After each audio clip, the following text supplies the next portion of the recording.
मी देवेंद्र फडणवीस एक सुसंस्कृत राजकारणी आहेत असा माझा समज होता, पण तो गैरसमज होता असं मला आज कळलं. तरी त्यांना मी धन्यवाद देतो की त्यांनी मला एक सर्टिफिकेट दिलेलं आहे की बाबा एक आंतरराष्ट्रीय दर्जाचे राजकारणी आहेत. आणि निदान एवढं तरी झालं की मी काय आंतरराष्ट्रीय दर्जाचा राजकारणी काय सडकछाप राजकारणी नाही, हे देवेंद्रजींनी सर्टिफिकेट दिले त्याबद्दल त्यांचं धन्यवाद. मी काय माझा सुसंस्कृतपणा सोडणार नाही, कुणी काही कसंही बोललं तरी. पण शेवटी काय की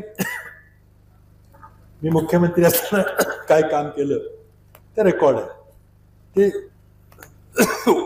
कामं उभी राहिलेली.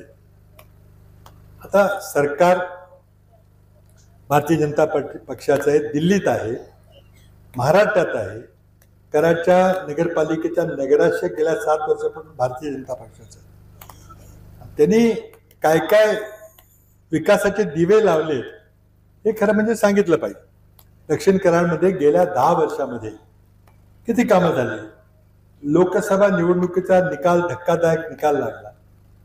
महाराष्ट्राच्या जनतेनं जे रिपोर्ट कार्ड असते, एखाद्या विद्यार्थ्याचं रिपोर्ट कार्ड असतं त्यावर मग परीक्षा पास का फेल लिहिले गेले. तसे 10 वर्षाच्या फडणवीस आणि मोदी सरकारच्या या कार्यकालावर महाराष्ट्राच्या जनतेनं रिपोर्ट कार्डमध्ये फेल म्हणून लिहिलेलं आहे, नापास केलेलं आहे. म्हणूनच लोकसभेला महाविकास आघाडीच्या आमच्या आघाडीच्या 48 पैकी 31 जागा आल्या, त्याच्या फक्त 17 जागा आल्या. याच्यापेक्षा आणखी लोकांनी हे सरकार नाकारलेल्याचा आणखी पुरावा कुठला पाहिजे. एबीपी माझा, उघडा डोळे बघा नीट.